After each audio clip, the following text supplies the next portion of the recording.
نحمدہ ونصلی ونسلم علی رسولہ الکریم اما بعد اعوذ باللہ من الشیطان الرجیم بسم اللہ الرحمن الرحیم وَإِن تَعُدُّوا نِعْمَةَ اللَّهِ لَا تُحْصُوهَا صدق اللہ العظیم اللہم صلی علی سیدنا و مولانا محمد معدن الجود والکرم وآلہ وصحبہ وبارک وسلم الصلاۃ والسلام علیک یا سیدی یا رسول اللہ وعلی آلک واصحابک یا سیدی یا حبیب اللہ۔ حمد و صلاۃ کے بعد اللہ تبارک و تعالی نے قرآن مجید میں ارشاد فرمایا ہے کہ وَإِن تَعُدُّوا نِعْمَةَ اللَّهِ لَا تُحْصُوهَا، فرمایا اگر تم اللہ کی نعمتوں کو شمار کرنا چاہو، گننا چاہو تو گن نہیں سکتے۔ اللہ تبارک و تعالی نے تم پر بے پناہ نعمتیں فرمائی ہیں، اور ڈھیر ساری نعمتیں ایسی ہیں جو ظاہری طور پر تمہاری نظر سے پوشیدہ ہیں، لیکن ان کی بھی تمہاری زندگی میں بہت بڑی اہمیت ہے۔ ہم اپنے وجود سے لے کر اپنی سانسوں تک، اپنی سانسوں سے لے کر اپنے رشتوں تک، ماں باپ، بہن بھائی، بچے، اولاد، اگر ان سب چیزوں کو غور سے دیکھیں تو اللہ تعالیٰ نے بے پناہ لاتعداد رحمتوں سے ہمیں مالا مال فرمایا ہے۔ اللہ تبارک و تعالیٰ نے جس شخص کو شعور کی آنکھ کھولنے کی توفیق دی ہے، خیر اور شر میں فرق کی تمیز بخشی ہے، تو اسے بھی اللہ تعالیٰ نے بہت بڑی نعمت عطا فرمائی۔ مالک کریم نے جس شخص کے اعضاء کو سلامت رکھا ہے، اس کی آنکھیں دیکھتی ہیں، اس کے کان سنتے ہیں، اس کے پیر چلتے ہیں، اس کی زبان بولتی ہے، اس کے ہاتھ اپنی بساط کے مطابق کام کرتے ہیں، تو یہ رب کریم کی بہت بڑی نعمتیں اس کے ساتھ شامل ہیں۔ اور پھر اگر اللہ تبارک و تعالیٰ نے اسے دین کی کچھ سمجھ عطا فرمائی ہے، سجدے کا موقع دیا ہے، عبادت کرنے کی توفیق عطا فرمائی ہے، وہ روزہ رکھ لیتا ہے، اللہ کی بارگاہ میں قیام کر کے کھڑا ہو جاتا ہے، سجدے کی صورت میں اپنے رب کے حضور جھک جاتا ہے، تو یہ بہت بڑی نعمت ہے۔ یہ مالک کا بہت بڑا احسان ہے، یہ اس رب کریم کا اپنے بندے سے محبت کا لازوال رشتہ ہے کہ اس کی بارگاہ کے اندر انسان کو حاضری کا موقع میسر آئے۔ اللہ تعالیٰ کی بے پناہ نعمتیں ہیں جن کا شمار رب کریم کا قرآن فرماتا ہے کہ ممکن نہیں ہے۔ ہم نے کرنا کیا ہے؟ اسی سورہ ابراہیم کے اندر جس میں یہ فرمایا کہ تم اللہ کی نعمتوں کو شمار نہیں کر سکتے، اسی سورہ مبارکہ میں فرمایا کہ لَإِن شَكَرْتُمْ لَأَزِيدَنَّكُمْ، اب اگر تم شکر ادا کرو گے تو اللہ تعالیٰ نعمتوں میں اضافہ فرما دے گا۔ وَلَئِن كَفَرْتُمْ إِنَّ عَذَابِي لَشَدِيدٌ، اور اگر تم کفران نعمت کرو گے، ناشکری کرو گے، تو پھر میرا عذاب بھی بڑا سخت ہے۔ ہمارے ہاں ڈھیر سارے لوگ ایسے ہیں جن کی طبیعت کے اندر شکوے پیدا ہو گئے، ان کے پاس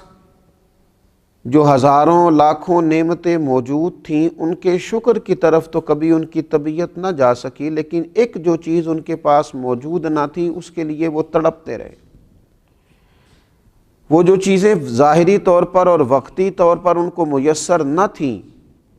اور ہو سکتا ہے اللہ تعالیٰ کی حکمت کا تقاضا ہو کہ وہ چیزیں ان کے لیے بہتر بھی نہ ہوں، لیکن ان چیزوں کے نہ ہونے کی وجہ سے انہوں نے اپنے مزاج میں شکوہ پیدا کر دی۔ اس کا سب سے پہلا نقصان تو انہیں یہ ہوا کہ ان کے مزاج میں جیسے ہی شکوہ آیا، ناشکری پیدا ہوئی، اور جو وہ نعمتیں اللہ نے انہیں دی تھی جنہیں گن نہیں سکتا تھا، ان نعمتوں کے بارے میں اس نے ناشکری کا اظہار کیا، تو یہ اتنی بڑی انہوں نے اپنے لیے روحانی تکلیف قائم کر لی کہ جس کا شمار نہیں کیا جا سکتا۔ اور پھر جیسے جیسے انسان شکوہ کرتا جاتا ہے، جیسے جیسے وہ شکایت کرتا جاتا ہے، جیسے جیسے وہ حرص ہوس میں مبتلا ہوتا جاتا ہے، اس کا دل بے چین ہوتا جاتا ہے۔ شکر کا مزاج سکون پیدا کرتا ہے، اور شکوے کا مزاج انسان کے دل میں بے چینی اور بے قراری پیدا کرتا ہے۔ شکر کا جو مزاج ہوتا ہے وہ انسان کو یہ احساس دلاتا ہے کہ اللہ تعالیٰ نے اسے بہت سارے اپنے بندوں میں سے اس پر اپنی خاص نظر عنایت فرمائی ہوئی ہے۔ اور یہ جو شکوے کا مزاج ہوتا ہے یہ احساس کمتری میں مبتلا کر دیتا ہے۔ انسان یہ سوچتا ہے فلاں کے پاس بڑا کچھ ہے، میرے پاس تو ہے ہی کچھ نہیں، فلاں دیکھو کہاں پہنچ گیا اور میں وہیں کا وہیں رہ گیا۔ یہ جو مزاج ہے ناشکری کا، کفران نعمت کا، یہ انسان کے دل میں کھٹکتا ہے، بے چین کرتا ہے، لوگوں کے بیچ اپنے آپ کو چھوٹا محسوس کرتا ہے، زندگی کمزوری والی جینے لگ جاتا ہے، حقارت کے ساتھ اپنا وقت گزارتا ہے۔ میرے رسول پاک صلی اللہ تعالیٰ علیہ وآلہ وسلم ہماری اس خوبصورتی کے ساتھ تربیت فرماتے ہیں کہ جو بالکل عین ہمارے شعور کے قریب بات چلی جاتی ہے۔ حضور علیہ السلام نے ارشاد فرمایا، جب تم میں سے کوئی شخص اللہ تعالیٰ کی نعمت کی قدر کرنا چاہے، اپنے اوپر اللہ تعالیٰ کی نعمتوں کا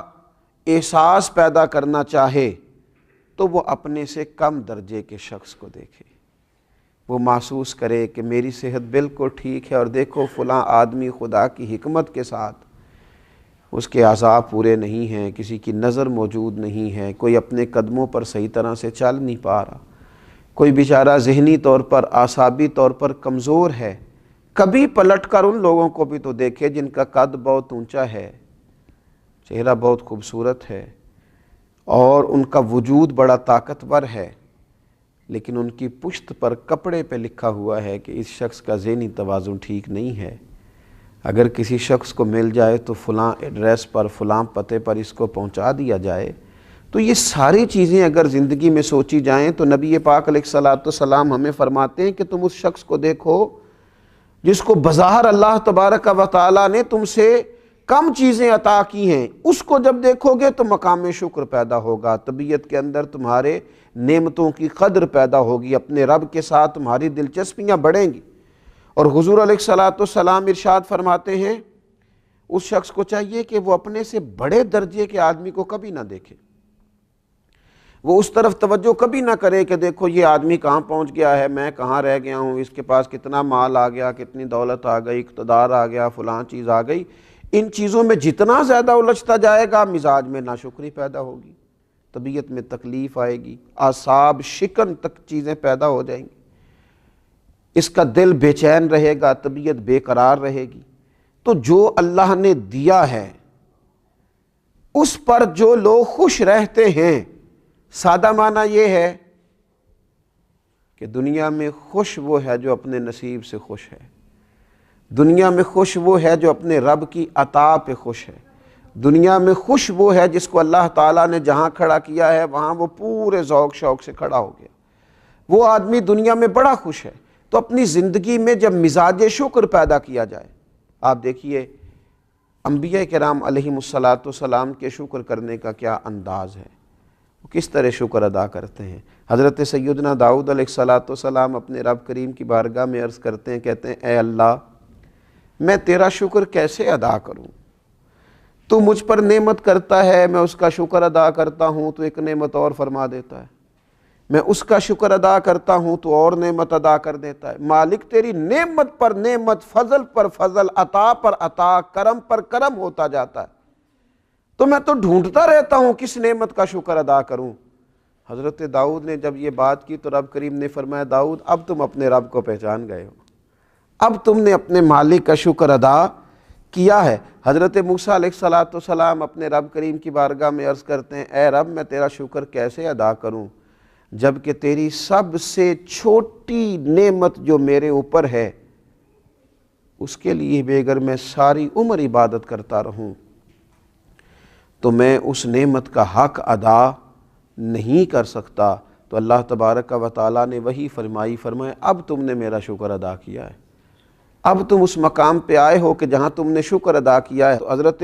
نوح علیہ السلام کا طریقہ یہ تھا، اللہ نے انہیں عبد شکور کہا ہے نا، شکر گزار بندہ، تو ان کا طریقہ یہ تھا کہ جب کوئی چیز کھاتے تو کہتے الحمدللہ، جب پیتے تو کہتے الحمدللہ، جب چلتے فرماتے الحمدللہ اس نے چلنے کی توفیق دی ہے، جب کپڑے پہنتے تو کہتے الحمدللہ۔ تو اللہ تبارک و تعالیٰ نے نا ان کو عبد شکور کہا، فرمایا یہ میرا شکر گزار بندہ ہے۔ اور میرے نبی پاک صلی اللہ تعالیٰ علیہ وسلم کا شکر ادا کرنے کا طریقہ تو یہ ہے کہ سیدہ عائشہ صدیقہ رضی اللہ تعالیٰ عنہ فرماتی ہیں کہ رسول پاک صلی اللہ تعالیٰ علیہ وسلم ساری رات کھڑے ہیں نماز کے لیے، اور اتنا کھڑے ہیں کہ حضور کے مقدس قدمین شریفین میں ورم آ گئے۔ میں نے عرض کی یا رسول اللہ صلی اللہ تعالیٰ علیہ وسلم، آپ کے صدقے اللہ اگلے پچھلوں کو معاف فرمائے گا، اتنی مشقت کیوں کرتے ہیں؟ تو فرمایا افلا اکون عبدا شکورا، میں اپنے رب کا شکر گزار بندہ نہ بنوں؟ یہ تو میں اس کی بارگاہ میں شکر کے لیے کھڑا ہوں۔ تو یہ انبیاء کرام علیہم السلام کا شکر دیکھیں، رسول رحمت صلی اللہ تعالیٰ علیہ وآلہ وسلم کا شکر دیکھیں، یہ کتنا بڑی بات ہے، کہاں تک یہ لوگ شکر ادا کرتے۔ اور میرے نبی پاک صلی اللہ تعالیٰ علیہ وسلم کے غلاموں، یاد رکھنا، امام بیہقی حدیث لائے ہیں، فرماتے ہیں شکر نصف ایمان ہے، صبر نصف ایمان ہے، اور یقین کامل مکمل ایمان ہے۔ اگر دولت یقین ملے پھر تو تکمیل ایمان ہے، پھر تو اللہ تعالیٰ نے مکمل ایمان عطا کر دیا ہے۔ تو اپنی زندگی کے اندر مزاج شکر والا پیدا کریں، طبیعت شکر والی پیدا کریں، اپنے لہجے کو شکر والا بنائیں، اپنی گفتگو کو شکر والا بنائیں، اپنے معاملات کو شکر والا بنائیں، اپنے انداز سے شکر کو ظاہر کریں۔ اور ایک بڑا شکر، ایک بڑی نعمت پر اللہ کی بارگاہ میں احسان مندی، یہ بھی امام بیہقی رحمۃ اللہ علیہ اس حدیث کو لاتے ہیں۔ نبی اکرم صلی اللہ تعالیٰ علیہ وسلم کا ایک شخص کے پاس سے گزر ہوا، وہ کہہ رہا تھا تمام تعریفیں اس اللہ تعالیٰ کے لیے جس نے مجھے اسلام کی ہدایت دی، جس نے مجھے رسول اللہ صلی اللہ تعالیٰ علیہ وسلم کی امت میں رکھا۔ نبی پاک صلی اللہ تعالیٰ علیہ وسلم نے اس کی بات کو سنا تو فرمایا تم نے بڑا ہی عظیم شکر ادا کیا، تم نے بڑا عظیم شکر ادا کیا ہے۔ تو امیر حرم، میں غریب بے نوا، تو کجا من کجا، ان کا دیوانہ ہوں، ان کا مجذوب ہوں، اور لوگوں کیا یہ کم ہے کہ میں ان سے منسوب ہوں۔ فرمایا یہ تم نے عظیم شکر ادا کیا ہے اس نعمت پر کہ اللہ نے اسلام کی توفیق دی اور نبی پاک علیہ الصلاۃ والسلام کا امتی بنایا۔ تو یہ ناشکری روحانی بیماری ہے، اور شکر کرنا یہ اس بیماری کا علاج ہے۔ ناشکری